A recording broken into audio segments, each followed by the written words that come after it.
So this was an invoice management system I built in Excel using VBA.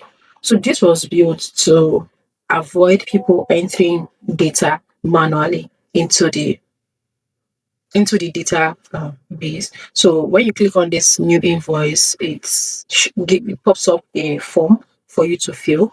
And then once you fill it, it automatically goes into the database. And then also here we have generate PDF. Once you enter the ID, you can easily see the ID from the recent transactions here. So let's say you just enter this one and then you want to print the ID for this person. You just quickly enter this, and then once you generate it, it automatically generates an invoice. And then also this update invoice is used to update the invoice. Let's say for instance, this particular customer, okay, so this mosaic event, the bill is 120, but the customer has not paid anything. So let's say the customer pays part of this money, right? Instead of you having to enter another invoice, you just update it from here. So you include the amount the customer paid, and then include if the status is partial, if the customer paid part of it, or if the customer has paid in full. So you just use this update. The reason for this is to avoid us having duplicates data for one particular transaction. So that was why I added this update and update invoice. And then also once you click on view or invoice, it takes you to the raw data itself. So this is the raw data. I added a few columns to help me build the dashboard. So what I added the invoice status. So for the status, we have just the payment status, right? But I wanted to come up with a pie chart to show the invoice health. And I believe for a business owner, what the person wants to see is those that have paid. Okay, so that's for a normal business interface, like just like what the dashboard is seeing. The customer will want to see those that have paid, and then if they have not paid, how many is outstanding, like how much is outstanding, and part of the ones that's outstanding, how many of it is overdue, right? So I had to come up with the invoice status. Here, I just used this formula. I'm saying if the balance due is 0, which means the customer has paid. But if the due date is actually, if it has passed today, right, that means it's overdue. Otherwise, every other thing is outstanding. So it can be outstanding, but it's not overdue yet, right? So I had to come up with this so I can show it on the invoice health. I can represent it with the pie charts showing the invoice health. Then I also came up with the month column because I wanted a bar chart to show the transactions for each of the months. So I just used this formula to get the months. I also did for year, but I ended up not using it. So let's leave that. So after adding these columns, I just turned this into a table to enable me use the pivot table. So let's just head over to the pivot table. So this is what I have.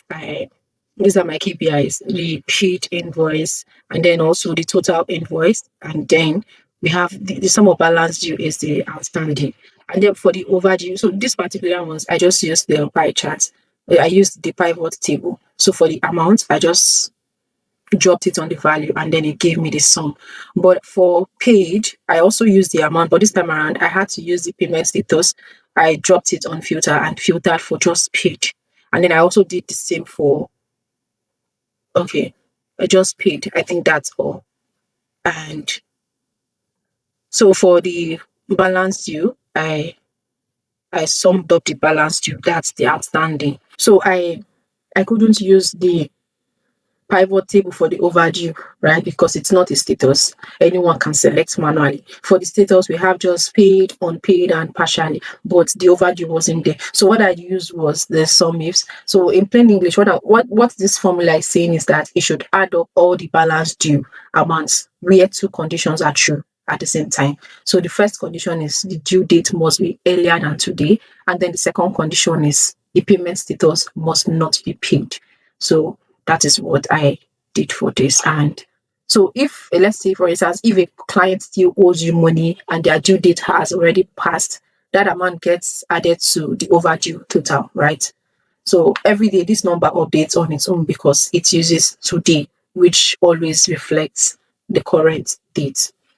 And then for the months, I I used the amount, and then for the row, I used month as well. So that's how I got this. So after I was done, okay, no, let's move over to the invoice health. So like I said, I wanted to represent the invoice health using the pie chart. So for these particular ones, I also used the amount and the invoice status, which is one I created, the one that had the overdue, paid, and outstanding. So the invoice status, I just dropped it on the rows, and then the amount, I dropped it in value. So, but then wanted my I wanted my pie chart to reflect the highest amount at the middle, right? So I wanted to show the percentage of the highest segment, and the highest happens to be paid. You can see from here the paid was 62%, and the amount, okay, yes, paid was 62%. So what I used a combination of two formulas. I used max, and then I used index match. So that's what I did. So I said I used the index match for this to get the speed, right? And then for this one, I just used the max of this to get this. So I just selected this, and so I'm trying to move this. Okay. So once I was done, I quickly inserted a chart. So you can use recommended charts, or if you already know what you want, you just select each of them and then choose. So you choose a pie chart. We already have one, yes, I'm not going to select, but that's what I did. And then I edited it. That's how I got this. And then I also did the same for this month. So you just select either of the charts. I think I used the bar charts. So you can select this, whichever one you want, and then just do the editing. That's what I did for both of them. So once I was done with the pivots table, I quickly went to the dashboard and then brought them together. So you just go ahead to draw your rectangle using shapes. So you can select. I usually use this. So you just go ahead to draw it the way you want, and then you extend it as well. So I used the rectangle for this, and then also this one as well. So you just go ahead to draw them. And then for these icons, I got them from icons 8. So you head over to icons 8.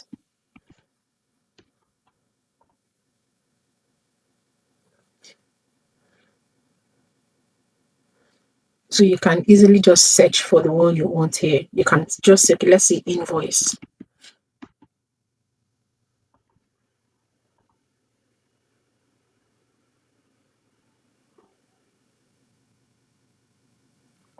So you can easily just search for one you want here. So it can give you any of it. So whichever one you pick, okay, this is it. So, but you can easily change the color, right? So you just paste the color code here. If it's white, you paste it here. Once you're done, you click done. And then once you click done, you just go ahead to download it. It will automatically download to your system. And then after that, you just go head over to your Excel and then import it. You'll see where to insert pictures, and then you try to insert it. So that's what I did for all the icons, right? And then after that, for each of my KPI, I just okay. So one other thing, what I forgot is each of these I had to give them a name. So you edit it here and give them a name. So it's easy for you to put it on your KPI. So you give each of them a name. Like this cell, you change the name to paid, and for this one, I changed it to outstanding, and then this was overdue. So here you just click equal to, you type the total invoice, and then the figure will just come in here. And then I did the same for received as well, is equal to paid, and outstanding. And then this as well, I did for overdue. So that was it for the KPI. And then for the charts, you just go ahead to copy it and paste. So once you're done editing, you just select it, you copy, and then you come here, you paste it. So you have it here. and then just go ahead to do your editing. I removed this data label because I didn't like the way it was looking, but you can decide to leave yours whichever way. So I also did the same for the invoice health, but here I had to move this. So I also gave it a name for this. I gave it a name top status, and then this as well, max status. So once you come here, you just say equal to this, and same thing for the paid equal to this, and that's how you bring everything into your dashboard. Now for these recent invoices. So what I did first of all was I had to, you can see this column headers. It's the usual column. So for the, okay, this is E. For this particular one, I used just one column, which is E. But for dates, I merged two columns. I merged F and G. I merged them across. So, okay, I merged center. So you can decide to merge across whichever one. And then this particular one, I merged about 1, 2, 3, 4. I merged 4 columns and yeah, merged and center. And then for this one, I merged just 2 columns, and this one just one. I didn't merge any column. So this particular table is to show the recent invoices, right? So when a customer, because sometimes you might not really know if a customer has paid or if you've generated invoice, but once you just come here, you can easily see the last invoice that was created, right? So the reason for this was that I wanted to show the 10 recent invoices that just paid, right? So with that way, it can also be easy for you to generate. Once you want to generate a PDF for certain customer that just made payment, instead of having to look for the name, you can easily, there's the invoice ID, you can easily get it from here. Right? But this table was, what all I just did was just this column, just the column headers. Every other thing was updated automatically using VBA. But one thing you need to note before writing the VBA code is you need to note the columns, so you know that okay, this table is going to contain from columns E to N, right? And then the rows, you also note the rows. So the rows, this first row is 21. So you note that from 21, the row is just from 21 to 30, right? So I want this to fill, I want the 10 recent transactions to fill this area, columns E to N, and then rows 20, 21 to 30. That was what you had to note that before doing that to your VBA. And then also for this particular one, so I'll just go back to the VBA to show you what I actually did for each of them. So to go to the VBA, you just click Alt F11, and then it brings us to VBA. But you can see this particular system I'm using, the VBA is not enabled, right? So I would go ahead to enable the VBA. So if your system doesn't have VBA enabled yet, I think you'll have to do that. So you would go to File,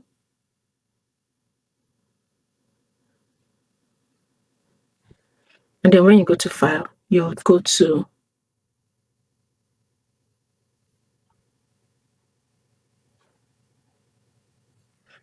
Options, okay, and then click Customize Ribbon. And here you should see developer. You can see it's not clicked. So click select the developer and then click OK. So our developer button is here.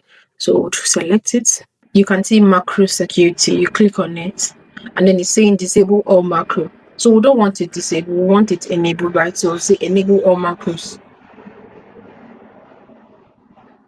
Trust access to VBA project. And then we'll click OK. And then once that is done, head over to, we'll click on Alt 11 again, and then the first thing I did was to create this model.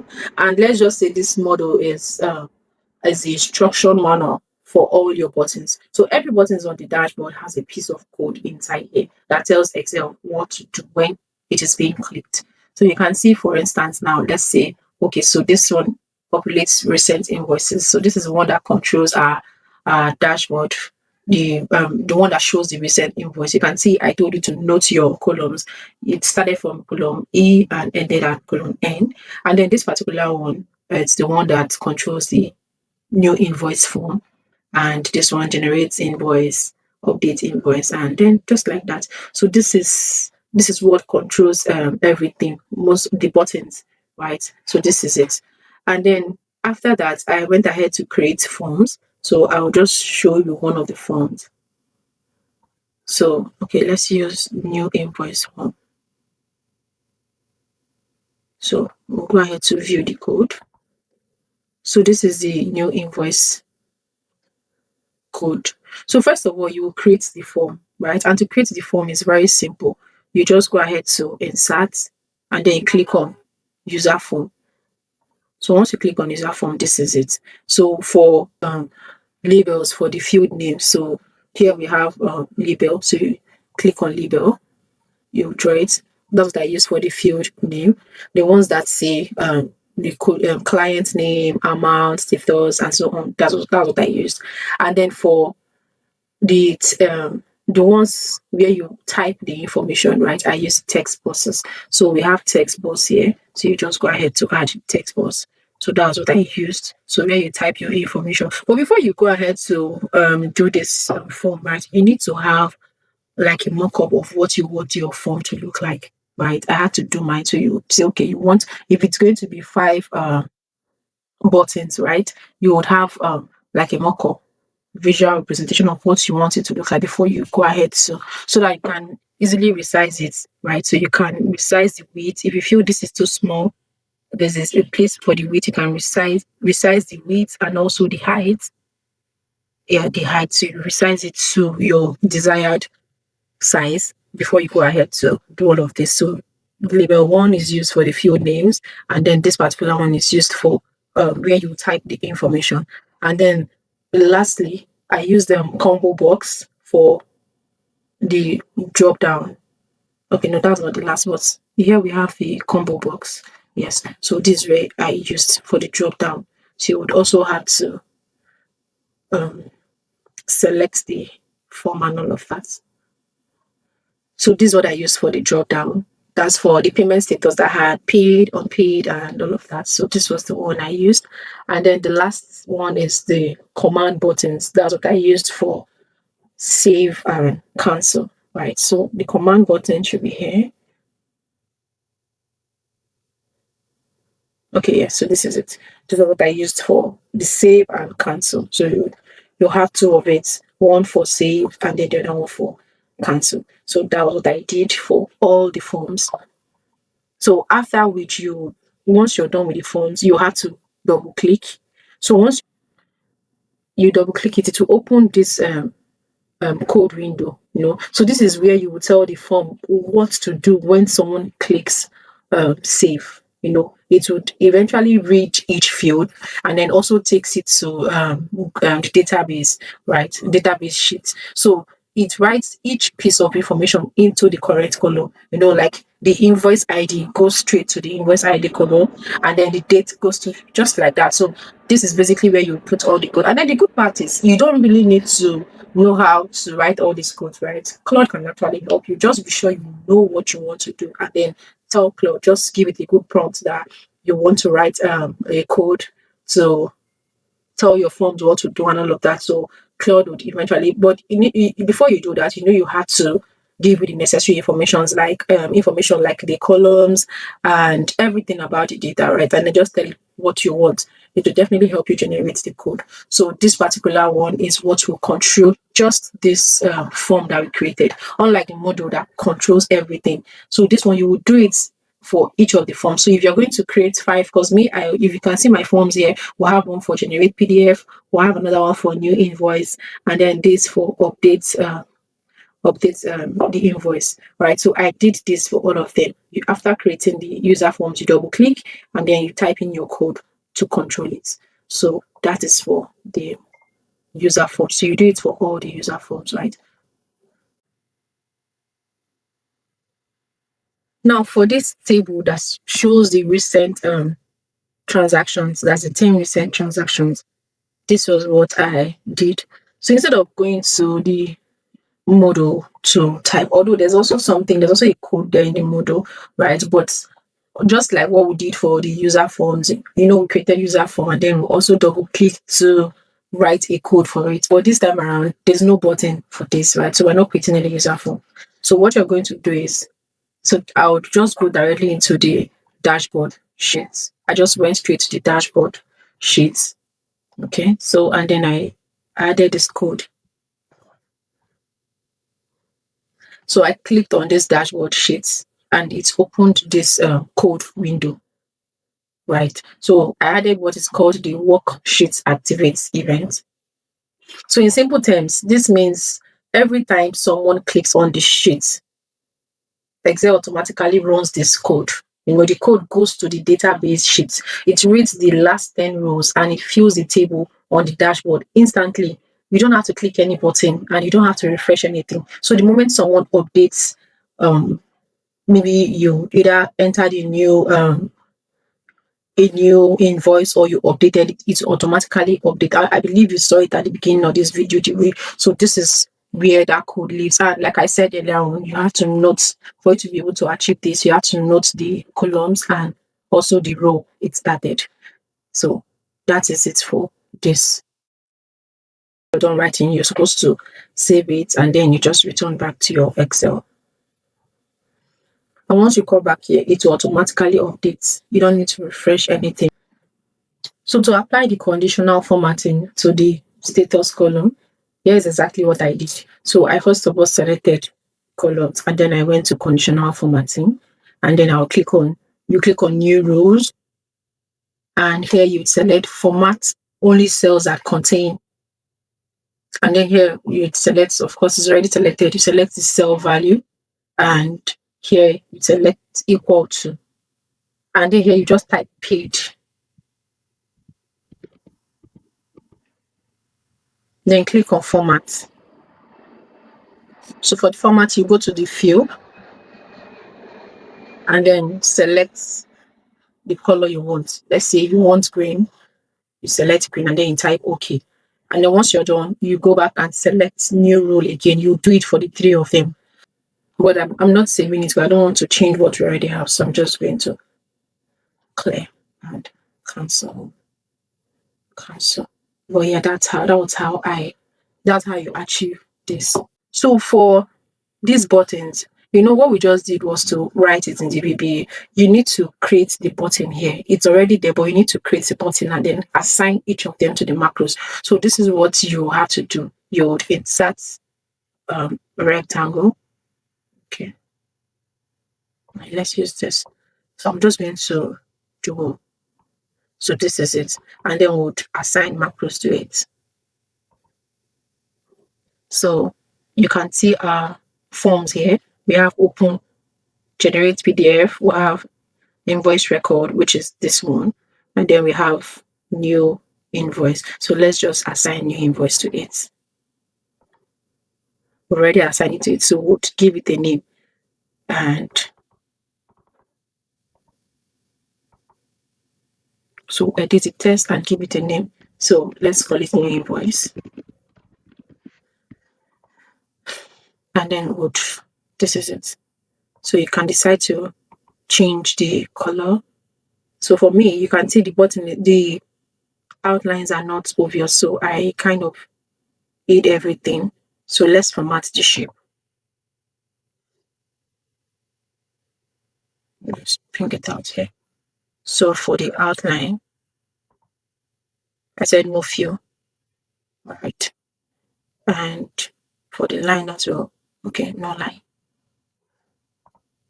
So that was it. And then for the text, let's change it to black. For the text,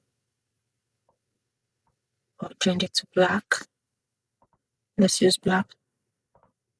So this was it. And then so these icons too, we also gotten from icons 8 and then I added them. So this is it. Once you click on it, it generates. So you will do the same for all of them. You can see when we clicked on assign macros, it showed us all our forms that were already created. So you do all of that for it. So this is also important, right? So once you click on it, it takes you to the database, and that's it. So this particular settings is just to set up. It's just to set up. So when someone gets this template, person, if it's for business, you want to use it for business or personal thing, so you can just set it up here. So this is it. And then the invoice that is being generated, I actually created an invoice of which is automatically hidden, or I just had to unhide it to show. So this is the invoice.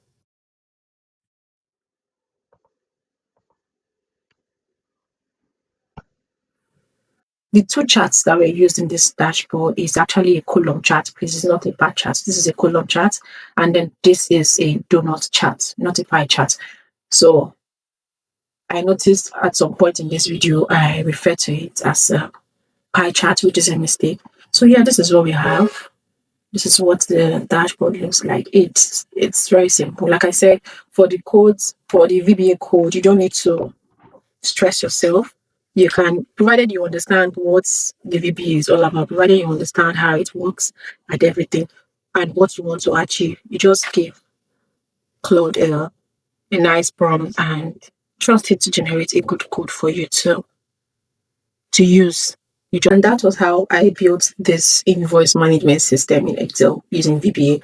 So if you found this video helpful, don't forget to like, share, and subscribe. It will really help the channel grow. Also, the full template is available, and if you'd like to get it and try it out yourself, check the description box below. The link is there. Thank you for watching. I'll see you guys in my next video.